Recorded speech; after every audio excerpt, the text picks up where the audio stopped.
It is 5:30. I'd like to call the meeting to order. Our first item is our Pledge of Allegiance. I pledge allegiance to the flag of the United States of America and to the republic for which it stands, one nation under God, indivisible, with liberty and justice for all.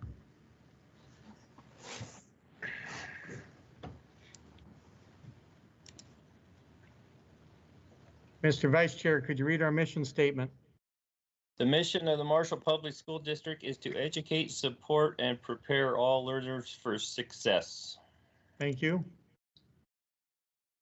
Approval of the agenda. Do we have a motion? So moved. I'll second.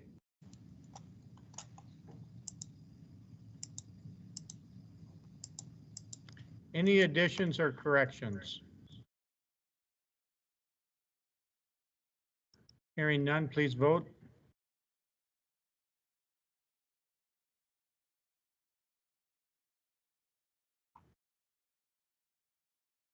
I haven't got a vote on my screen.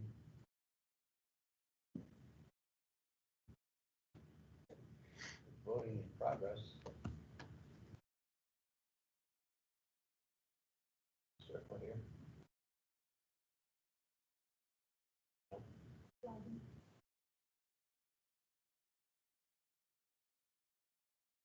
Oh, that was already in. Thank you. It is approved.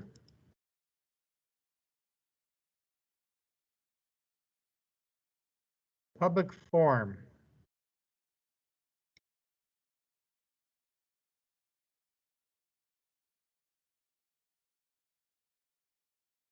Dion, did you have anything you'd like to bring up? Yeah, I'd like to invite Shelby. She'll with Ellers Financial. She'll be helping out with the tax abatement hearing presentation. Shelby, you got control? Hello. Okay.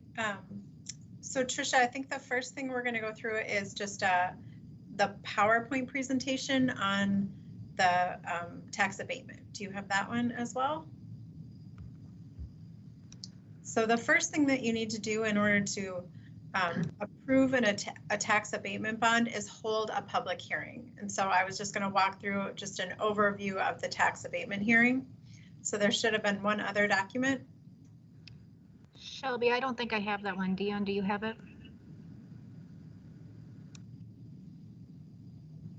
Yeah, let me take a look.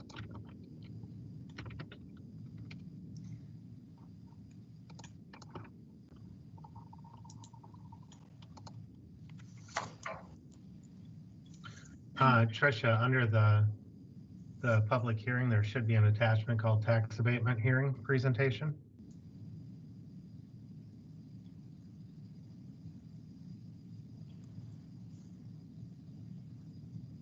There you go. All right, that's pretty slick. So you're and your board are very familiar with issuing bonds, and you've done several of those recently. And but a tax abatement bond is just a little bit different in that you need to present to your voters a tax abatement hearing, and then you need to authorize the abatement, and then you can authorize the bond issuance. So as just a part of the public hearing, what my intention here is to just walk through a couple of slides on what is actually happening, so your voters can be familiar with what's happening, and so that you can answer any questions as it comes up. It's a little kind of counterintuitive to how we think of other city and county abatements. The school districts have some limited authority in doing this and how they get the additional levy authority. So I'll just step through beginning on the next slide. Just a basic agenda, talk about your statutory authority. So how you are granted the authority to walk through this or to do this without voter approval. The limitation on the scope of the uses. So you can only use proceeds for this for parking lot projects. We'll talk a little bit about the approval process, the next step, and then the overall impact. And then the next presentation I'll walk through is just Presell Report. So you also will need to call for public comment on part of this, on this piece of it. Okay, so the statutes are listed there. They have been in place for cities and counties. I'm sure you've heard about it with respect to economic development. For the purposes of education, you can only access this authority if you have a parking lot project. So very limited in the use and in the scope. You can do sort of ancillary projects to that. So you can do curbing, you can do resurfacing, you can build a new parking lot, but you can do parking structures, but you can't do anything additional like a city or a county can do. So the debt service payments may not exceed the greater of 10% of the net tax capacity of the district or 200,000. So not a limitation here at the size you're looking at and taking into consideration your tax base. So on the next slide, just kind of a high level project cost estimate of 550,000. And this includes the construction of and improvements to the district parking lots and related sidewalks. So all the sidewalks that you need kind of to access those parking lots. So on the next slide is just sort of the kind of the steps that you go through to get to the tax abatement bond issuance, so that you will have project costs, or so you will have bond proceeds available to issue or to take care of those projects. So the first thing that we do is identify the parcels for abatement. So they cannot be already abated by the city. They cannot be, or excuse me, by the school district. They cannot be in a TIF district. And the total amount that the parcels pay towards school net tax capacity taxes have to be enough to make the annual payment on the debt service levies. So the owners of those parcels will see no difference in how they pay school taxes. They'll pay them in the same manner that they always do and at the same rates that every other taxpayer does. And what the process allows you to do, and the statute allows you to do, is add the amount of the abated or the debt service levies on as an annual levy throughout your entire district. So it's just sort of a stepped up process in order to get some additional levy authority and make sure that that levy authority matches the debt service payments that you need to make on your abatement bond. So the next step is, I'm going to stay on that page and just walk through number 2. This school board would, you've already done this, you've adopted a resolution calling for the abatement hearing. The abatement hearing is now. And as part of the hearing, you need to call for public comment. And then later in the meeting, you also need to grant the abatement. And you have to do that before you authorize the bond issuance. So you have to authorize the abatement first. So then you've already published notice in the paper. You're holding the hearing tonight. Granting the abatement is number 5. And then authorizing the bond issuance, and then you'll through that process, you'll be allowed to add the amount of the abated taxes onto your tax levy. And you'll be doing this for a 5-year process, or 5-year debt service levies. So beginning in taxes payable 2022, and those will be in place through 2026. So the upcoming year that you are levying for, and you're starting the summer levy setting process, is taxes payable 21. And so because of some fluctuations there, we'll just delay the impact of the abatement levy until taxes payable 22, and that way you'll be able to maintain a much more level debt levy for your voters. Okay, then the next slide. After that, if nobody has any, and I'm happy to answer any questions throughout this too. So then the next steps following this hearing is to consider the resolution granting the tax abatement. And then you'll consider the resolution authorizing the sale of abatement bonds to finance $550,000 of project costs. And that will also includes the bond issuance costs and the capitalized interest to make that first payment. So like I had mentioned, you're attempting here to keep the The debt tax is pretty level here, and so we'll just make that first interest payment out of bond proceeds to keep your taxes nice and level. So then at the September 21st meeting, the school, during the day then we'll take, we'll take bids on the bonds, and then at that board meeting on the 21st, you'll award the sale of the tax abatement bonds. You'll receive the money on October 15th, 2020, and there you will have your project funds available to invest in or pay for project costs, and kind of shift over to that timeline then.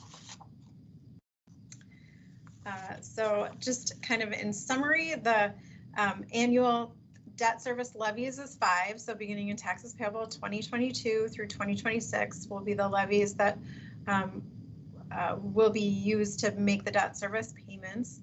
The annual principal and interest payments are $118,000.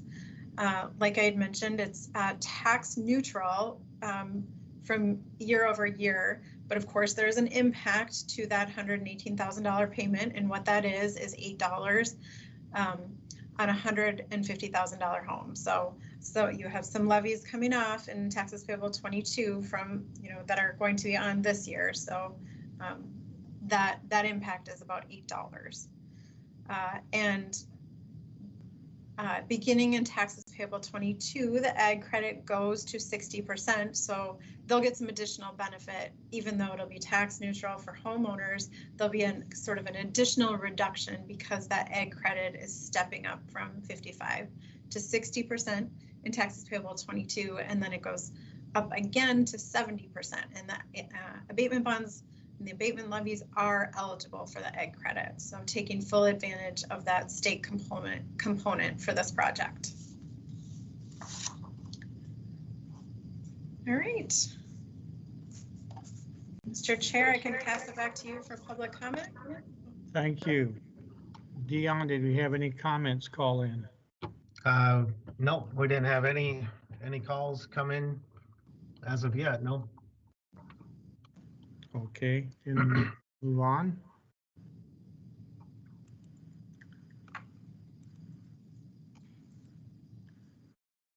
We'll move on to our consent agenda. I'll make a motion to approve. Do we have a second? Was that Aaron?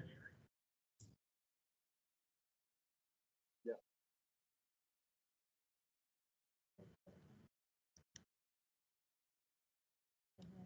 I didn't hear anybody. Who do we have for a second? Aaron. Aaron, thank you. Any comments? Just consent agenda. There's health aid covering policy that was from MSBA. We did not have a first reading on that one, but it was one we need to get in place for start of school year.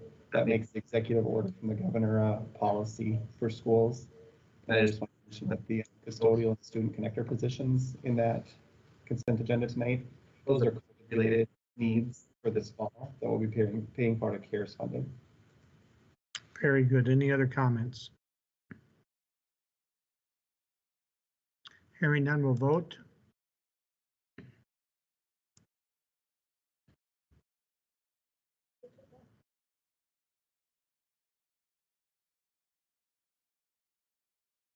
And it is approved. Moving on to our financials, motion to approve. Do we have a second? I'll second. This is Bill.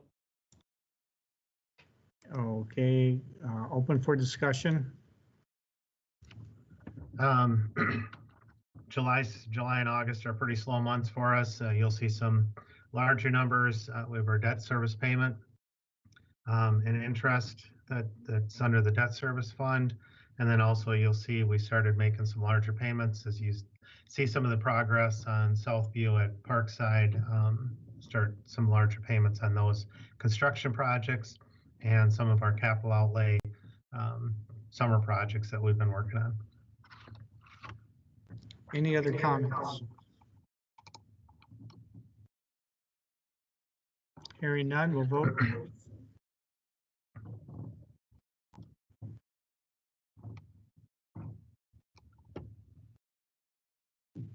Mr. Chair, Tricia, if we could back up the presentation. Ellers was going to put on a presentation about the pre-sale report. Okay, sure.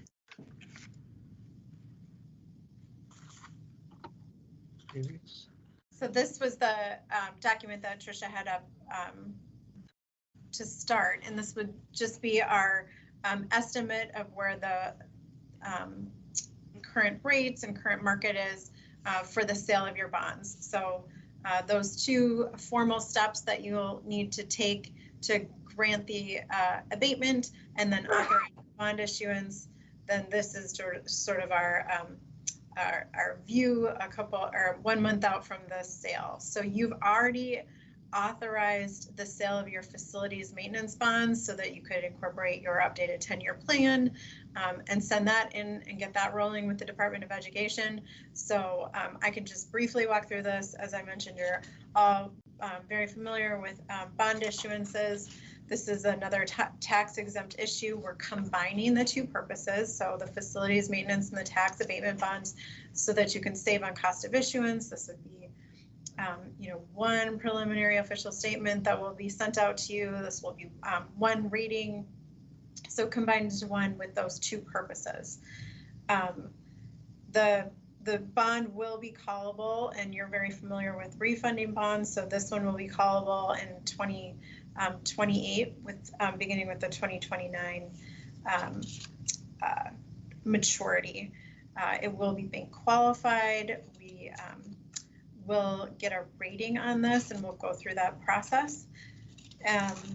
And then I think just overall, Tricia, we can just, unless anyone has any questions, we'll just move to page 6, which just shows the timeline. So as I'd mentioned, you adopted the resolution calling for the sale of the facilities maintenance portion, the public hearing tonight. Once you grant the abatement, you'll call for the sale of the tax abatement portion this evening. We'll prepare, or we'll work on a due diligence call just to help in preparing that official statement. We'll have that conference with the rating agency, and you'll have your rating updated at that point for these bonds. And then we'll distribute the official statement to the underwriters for their review, and then they'll bid on the bond then on September 21st, and you'll meet that evening to award the sale of the bonds. Then you'll have your money available, as I've mentioned, on October 15th for investments or for project costs. So the attachments that I've included here are just beginning with the sources and uses on the next page, the one after that. So what this just represents is the amount of bond that you need to issue in order to get to your estimated project cost. So for the facilities maintenance bond portion, there's estimated project cost of about 2.6 million, and we'll issue just slightly more than that. Our current estimate being 2.69. So you've authorized a little bit more than that. We are anticipating a premium. That's that reoffering premium line, so that under current market conditions, underwriters are currently paying more than the face value of the bonds, and you can take that money and use it to pay capitalized interest or pay a portion of the project cost. So on the use of funds, you can see we've incorporated the capitalized interest because you won't include that levy then in taxes payable 21. So you'll pay for that first interest payment out of bond proceeds, and a similar pattern you see for the tax abatement portion. So, and then that deposit to the construction fund of 2.59 for the facilities maintenance bond, and 550,000 for the abatement bond portion. And then you'll also be, it's a pretty short project, but you'll be generating some investment earnings as well, and those are incorporated under the par amount of the bonds. The net debt service schedule is on the next page, so even though these are two separate purposes, they'll be combined into one issue, so you're getting some larger principal amounts there. as I'd mentioned, the abatement bond portion, it goes from 2022 to 2026. But it's all combined here on that first net debt service schedule, going down to 2036. So really the component that's callable is the facilities maintenance bond portion. But the true interest cost that we're estimating right now is 2% over the life of the bond. That's the average. The next page just shows the net debt service schedule of the facilities maintenance portion. So you can see that's a bit of a wraparound moving forward, paying the larger principal in 28 through 36. And then the tax abatement portion is a level debt service payment over the 6 years, beginning in 2023 through 2027. So taxes payable 22 through 26. Kind of the overall debt plan is presented on that next page. Thanks, Tricia, for scrolling through as I'm talking. I had missed the average interest rate we're anticipating for each portion is 1.23 for the abatement, 2.07 for the facilities maintenance bond, going to averaging to a 2.0 for the overall bond issuance, and this is how it's going to fit in with your overall debt plan, your outstanding building bonds, your existing facilities maintenance bonds, and calculation of debt excess, and then a visual interpretation on that next page, Tricia, that last one, just showing, as I was mentioning, we're anticipating a bump up in your existing debt for taxes payable 21, which is why a push to taxes payable 22, just to keep that debt tax rate level. You have lots of other reasons. I'm sure your levy is going to adjust over the next year, but at least your debt levy will look like it's constant over the next 3 years, and then a drop off beginning in taxes payable 24. So that was just a brief overview of the Presell report and what you can anticipate for the sale in September. So happy to answer any questions at this point. Any questions, board members?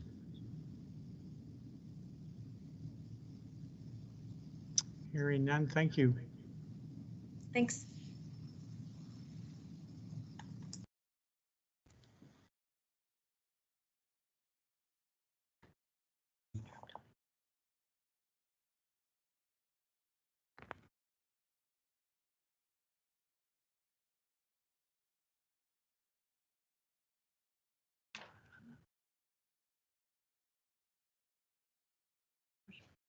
Right there. Okay. Yeah, we did. I believe so, yeah.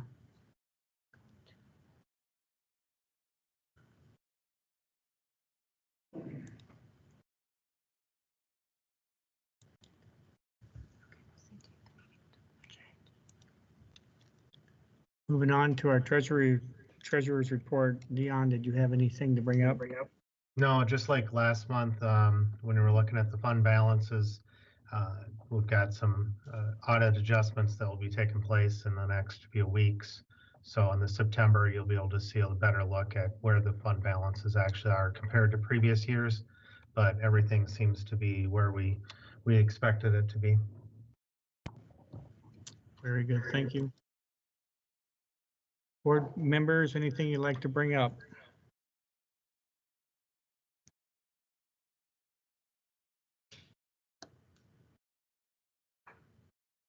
Moving on to our administrator's report. This is my report. I just wanted to highlight a few things out of each of the reports. In mine, I just talk about the prep for the school year, a lot of work going into these plans and getting things together. A lot of different perspectives with the pandemic and what we need together there, really trying to find what's best for Marshall Public Schools. And we'll talk a little bit later tonight about the base learning model. A lot of work gone in. I just call out specifically thank you to our principals, to our directors. They've been putting a lot of hours and really working extra this fall to get schedules together that, you know, it's different with the COVID things. Also want to call out Dion, Tricia, Jill, Todd, Ann, and Aurora, the work they've put in really gone above and beyond, and really appreciate all the work they're doing this fall to get things ready to go for school. It's a very unusual start for us this year. The last thing I want to highlight on mine is we are anticipating a large need for substitutes this fall. So you can see a push in the community advertising and such, looking for some substitute teachers. We know there's always a need, and we anticipate an even greater need this year, and just hard to find for some of those spots. If you know anyone that might be even kind of interested, I'd like to visit with them about it, and what it could look like, some training, such specific information out for our subs as well to help them understand what's going on specific to the pandemic. Early childhood, Tiffany talks about, and all of them are talking about their new staff members in there. So I encourage you to look at there, and we'll bring new staff members in upcoming meetings so you can meet them. That and Tiffany, she talked about the return to learn plan. Her plan with the VPK is to reduce some class sizes and be able to have kids here more consistently. So looking at doing with the items in the classroom, removing some soft items from the classroom, hard to clean items, and maybe rotating toys between classrooms so it's consistent, or rotating toys so that the same kids have the same toys, just to try and keep that contamination away there. Adding hand sanitizer stations, that's across the district, and she'll be encouraging water bottles in early childhood. We won't be using water fountains and stuff like we have in the past. 18 students in early childhood selected learn at home, so it'll be full distance learning. So that's something that she's putting together. And she talked about screening for this fall. It's a little different. Some limitations that we haven't had in the past with that. For example, one parent at a time with a student for early childhood screening, no siblings, asking no siblings to come in. They would stay in a spot and have the different screeners come to them instead of them rotating around. And some of the work will be completed over the phone or filling out paperwork prior to coming in. Parkside talks about adjusted schedules, really working on getting those groups put together and that figured out at Parkside. And with our youngest learners, how to accommodate health and safety protocols, or getting things together with theirs. Continuing teaching and learning procedures she talks about, and she highlights the construction project. She's got some pictures in her report this month. I encourage you to look at photos of the new office spaces. That's looking really good. It's fun to walk over there and see that together. Also, if you're in the childhood area, it's going to be ready. I'm looking at in October, that should be coming together down that end too. So fun to see those construction projects together. Westside talks about PBIS training. They've had PBIS at Westside for a few years, and this year they've joined a regional cohort to do some additional training for staff. He highlights a social emotional curriculum that they've purchased this fall. They got a grant from Pride in the Tiger to add a program called Second Step. They're pretty excited, and the Second Step curriculum is including some lessons specific to transitioning into school during the pandemic that they'll be starting the year with the kids. So they're pretty excited about that. And he highlighted they have 13 students at Westside who have selected Learn at Home for this fall for the full distance learning. Middle school, he talked about accommodating for the health and safety guidelines as well, looking at doing walking paths and directing where kids go, not using lockers, the same as the high school. I'm just going to talk about limited numbers of students in common areas and trying to bring some of those procedures together, so that including 6-foot spacing at all times, dividers in the different areas, and working on music and PE, some of those larger group classes and how that's going to work this fall. She about community staff support they've had just putting that together and appreciating that at that level. They also talked about PBIS and some kickoff things for the year, looking at some announcements and celebrations they'll be doing, promoting those trade expectations, ensuring a safe and fun learning environment for the middle school. So encouraging kids to do those fun things that they look forward to in school, trying to keep as much of that normal as possible. Mary talked in her about the social curriculum. They also had a grant. Theirs was through Prairie Child Care and Family Fund to purchase the Second Step social emotional curriculum on also those lessons specific to COVID for the fall they'll be doing at that level. High school, Brian talks about Picture Day. They just had that over there. Students took their fall pictures and they did some exchange with devices that they had kept over the summer, so that went well. Construction at the high school, the safe and secure entrance. Still working on some final things with that. That should be done by the start of the school year. And then he talked about hybrid model. He and Travis are contacting families about Learn at Home option, working with staff and accommodations and modifications with schedules to accommodate changes at that level as well. At Maytech, Amanda talked about registration day. They have that scheduled for September 8th. They bring the students in to meet with them at the beginning of school. They also gathering online registrations and contacting families about return to learn and the Learn at Home options. She highlighted the summer cleaning. Their building is about ready to go, so that went well over there. And some building processes, again, like the other buildings for COVID-related things. Activities, a lot of things there this month. Bruce has been doing a great job keeping up with all the changes to that as well. He highlighted the M Club Hall of Fame nominations are still being accepted. Their annual induction ceremony has been postponed due to the pandemic, and the new date is still to be determined with that. With the high school league, he also talks about the adjustments with that. A lot of you have seen these. Soccer, country, tennis, and swim and dive will still take place this fall, but there will be limited contests with those activities. Football and volleyball, the high school league has moved those to a 4th season, with dates still to be determined, but that will happen in the spring. And in some of our spring sorts, we move back to a later date into the summer probably. Football and volleyball will be allowed to have some limited practices this fall. Some of the details of that are still being determined and working some of that out. He's working with the coaches in the conference, so we have similar experiences for kids in different schools with these things. Also limited practice and contact within the activities that are taking place this fall. So it's all going to look a little different than what we're used to. Adjusted schedule with all the events. Many of the events will be conference only schedules. And marching bands, when we hear about marching band is doing a season, but it's very limited this fall as well. They're actually, their season will wrap up before the school year starts. So they've been doing some practices throughout August, and they'll have a wrap-up event at the end of the month. Special ed, Jackie talks about contingency learning plans. So they're working on within students' IEPs, some plans that would lay out what learning looks like for each student right in their IEP. So our special ed teachers will be meeting with families and holding IEP meetings prior to the start of school year. And they're working on PPE and technology to meet all those students' needs as well. So very individualized there, and they're doing a lot of individualized pieces with all this. In Beth's report, she talks about New Teacher Week. That's next week. We have the new teachers, new staff coming in from the 25th to 27th, and we've got some activities planned for them. Workshop week, all staff will be the following week. That's going to look a little different this year as well. It's going to be a lot of virtual activities that we just can't do the whole group things that we've done in the past. So covering a lot of the same ideas, but just different ways this fall. And some tech training took place last week with a Microsoft trainer that came in that was very well received by staff. Covered some more ins and outs with example like Microsoft Teams and how to use that as a learning tool for classrooms. So some pieces there that went really well. Dion, I'll let you talk about Director of Business Services report. Thanks, Jeremy. So something kind of normal out of the COVID area.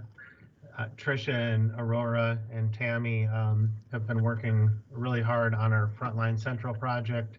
We talked about it a little bit at some of the board meetings, but it's part of our leave, ASOP leave, and some of our other current programs. And Frontline Central is going to streamline our online. It's going to for our hiring process.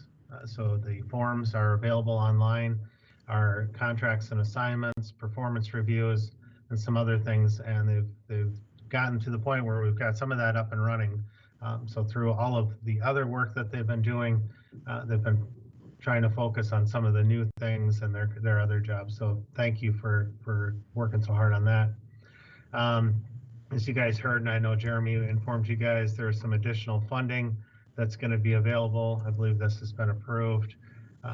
And Thursday, Jeremy and Russ and I have a webinar to go through to see when and how these funds will be available. In addition to the prior $400,000 that we received through CARES Act, there will be an additional $743,514. I included in my report some of those allowable uses for that. Luckily, it's pretty open on that, and as Jeremy had talked about, some of the additional help that we're going to be looking for this year will be paid out of that CARES Act dollars. So we're happy to see the additional funding come through, and that's going to help with some of our transportation extra expenditures once we see that. And then the last thing I just included are final numbers for the food service program for the summer.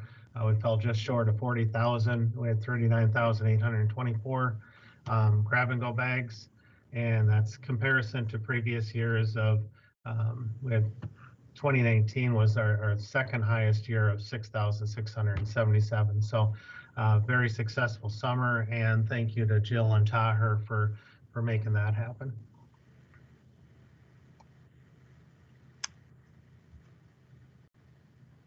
Thank you.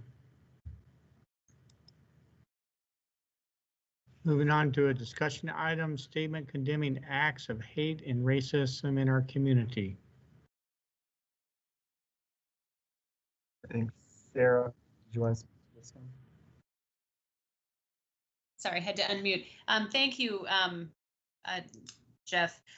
It came to our attention through a contact with a teacher, and then also people within the community approaching me in light of various things that have happened in Marshall. As people are probably aware, we made the national news with some individuals who felt it appropriate to wear masks with swastikas. We have also had reports of racist acts towards students at SMSU and destruction and vandalism to a memorial located at the SMSU Foundation office to the George Floyd killing. The City of Marshall and SMSU did a joint letter. I would encourage everybody to go to the smsu.org website to read it. I think it was on point to what we as members of our community need to be doing and should be doing. And so I wanted to bring a statement. Not only do I think that it's important that we have policies within our buildings, which we do, and I think we strive within our education community to ensure that these sorts of things would not be tolerated, but that we took a stand in sharing the sentiment of the letter written on behalf of the city and SMSU as members of our board. And what we put together was we, as the members of the Marshall School Board, agree with the letter recently published on behalf of the City of Marshall and SMSU condemning acts of hate and racism in our community. We are as well committed to working together to ensure that Marshall is free of hate, racism, and bigotry. All students, staff, and visitors to our buildings, along with all members of our community in and around Marshall, should be safe, included, and supported regardless of race, creed, sex, or color. I personally believe it's important that we, as local organizations and local government entities, and I would encourage even local businesses and individuals to speak out and take stands such as this. So I just was hoping that the board would take notice of it and we could get this as part of our board agenda. Very good. Thank you, Sarah. Moving on to our construction update, Dion. And I apologize. I wanted to have more of a presentation for you of all the good things that are happening as we approach the school year. I think if you've driven by Southview, you can see the progress there. Parkside's a little harder to see because a lot of it's the inside work, but just an update on Parkside, the office area, the reception area, the conference room, the nurses area, including Darcy and Amanda's offices. The carpet and the flooring has been laid. The LVT and the nurses area has been laid. The ceiling tiles have been replaced. The air system is all installed. The 2 bathrooms in that area, the tile work has been done, and it looks great. We'll try to get some pictures to you guys. And the painting in that area is also complete. Down in the sensory room area, that area also has been painted. I believe the carpet was going in today. Ceiling tiles been replaced, and then that bathroom down there has also been tiled. Back in the office area also, tomorrow morning we have the furniture coming in. So the 2 receptionist desks will be installed, and then we'll start putting some of that furniture back in the office area. So hopefully Darcy and her crew can start moving back in the office either later this week or early next week. Area B, which is the new addition, you can see the steel studs are up and the walls on the outside. The roofing is getting almost to the completion. We have the flat roof being installed this week. So that'll be nice to have that done. Tomorrow we have a mock-up of the brick wall, and then the brick will start being installed on the outside of the building. So that's really starting to come together. The entryway, they have the where you can actually see the change between Tiffany's office and the reception area of the early childhood. That's pretty exciting. That's all coming together. At the high school, we're starting to see a little more action out there. That again, should be done before the start of school. So we have that entryway available. Last week, they got some of the cables pulled and some of the door hardware done. This week, they're going to be installing the heater in the vestibule.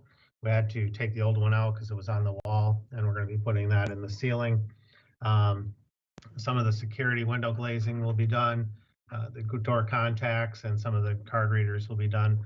The interior door that is between Principal Jones and Bruce Remy's office has been installed, and they were painting in there today. That should be complete hopefully by tomorrow, actually.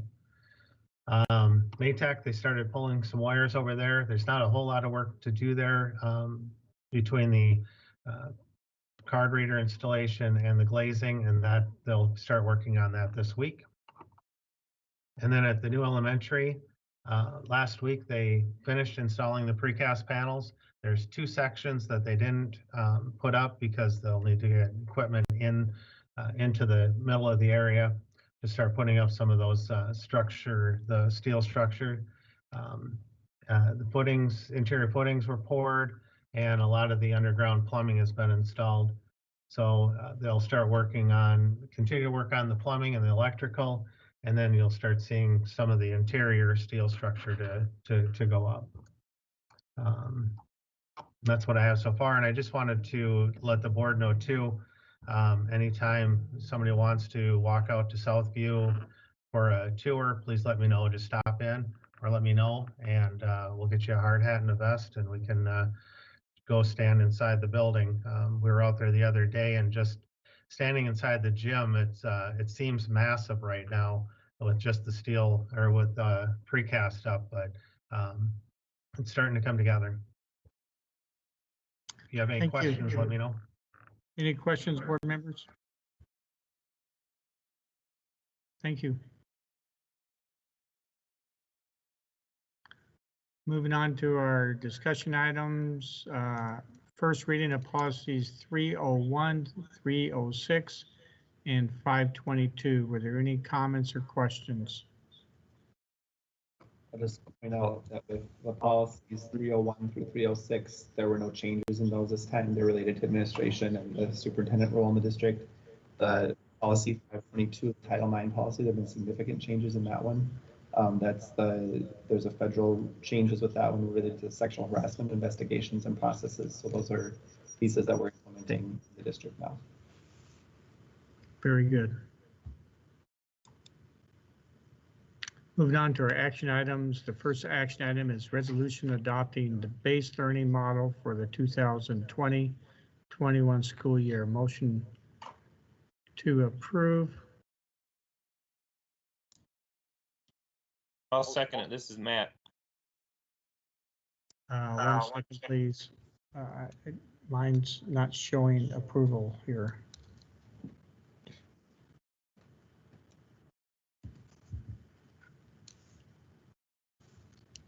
Do you want me to just do a voice?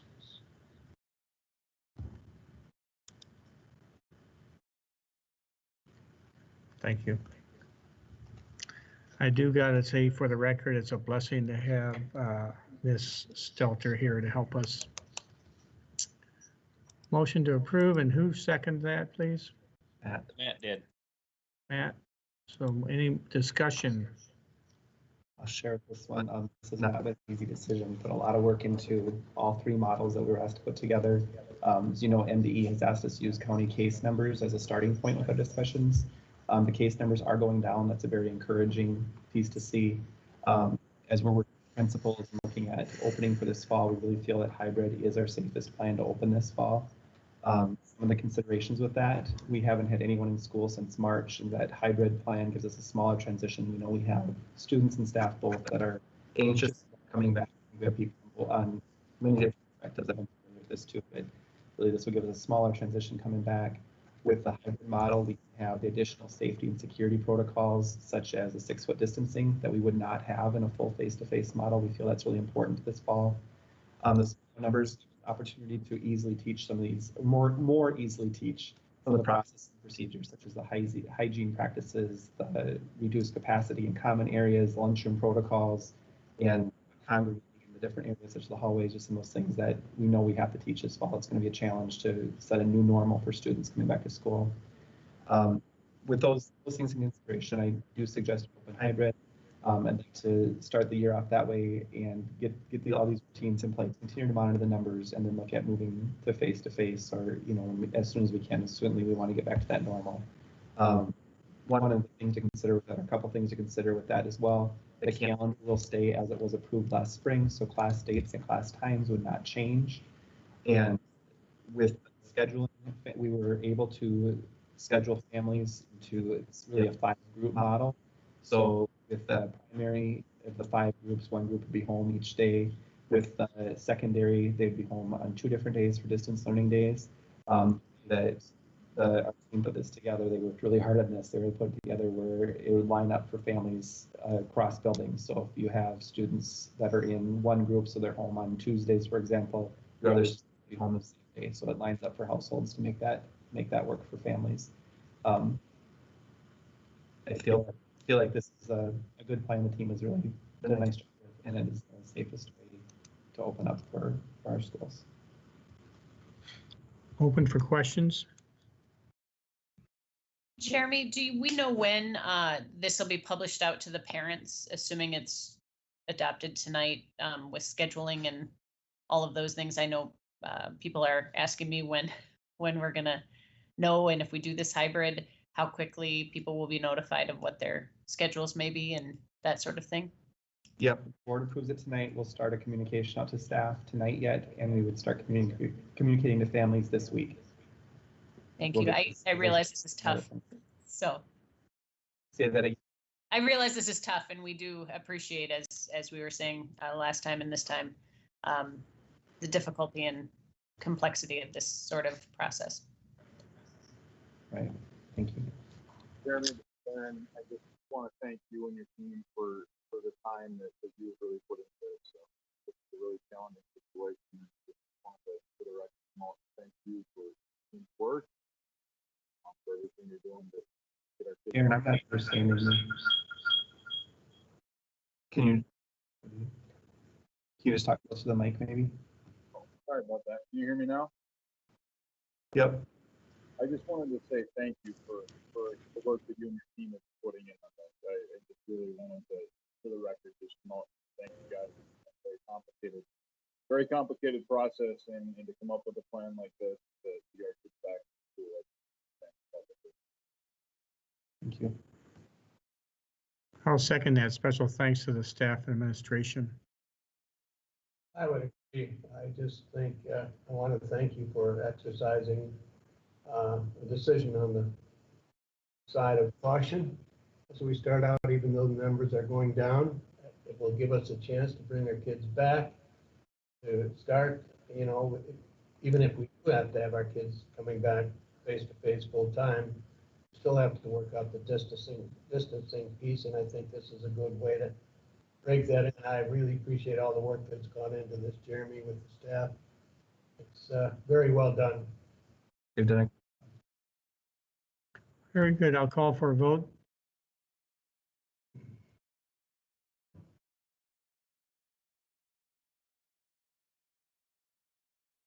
It is approved. Resolution suspending policies in conflict with executive orders. Motion to approve. Do I have a second? I'll second. It's open for discussion. Share on this with model policy from MSBA as well. Really recognizing that we have some practices in place in our handbooks and such. Use example, the face coverings. Typically, we wouldn't allow those in classrooms, or backpacks we typically haven't allowed, but with some of the executive orders that we have in place, we need to make adjustments. This would just be a blanket policy saying that the executive orders would supersede current practices. Questions? Hearing none, please vote.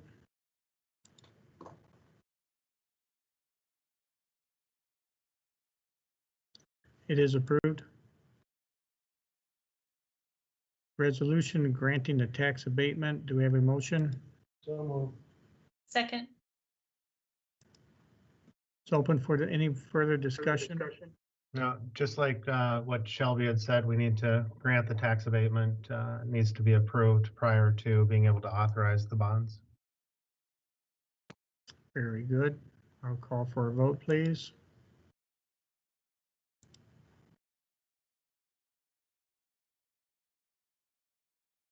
It is approved. Resolution authorizing the insurance of a tax abatement bond. Motion, do I have a second? I'll second. Open for any further discussion?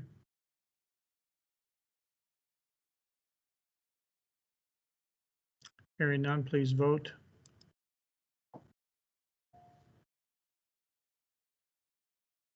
It is approved. Approval to void the 2020-21 shared teacher agreement with Ivanhoe Public Schools.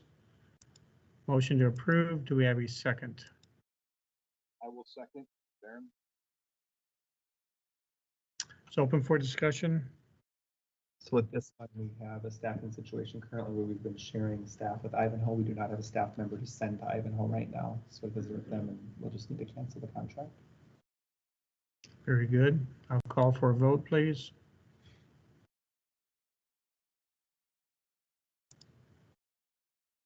It is approved.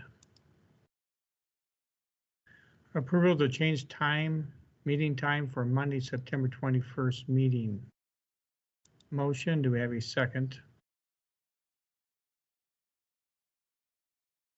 Bill, a second. I second. All right, Bill, a second. It's open for discussion. Just in the past, we've done a tour of the different sites on like the first week of school. Just with this year, we'd like to push this back a little bit and do it that second meeting in September. And what we're proposing this time is we tour of Parkside with the construction there and then come over to Southview and then we transition to the meeting following that. So that's what the earlier start would be for. Sounds good to me.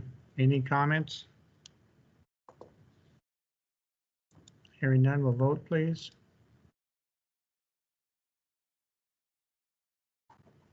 It is approved. Thank you, staff and board members. Meeting's adjourned. Thank you, Jeff.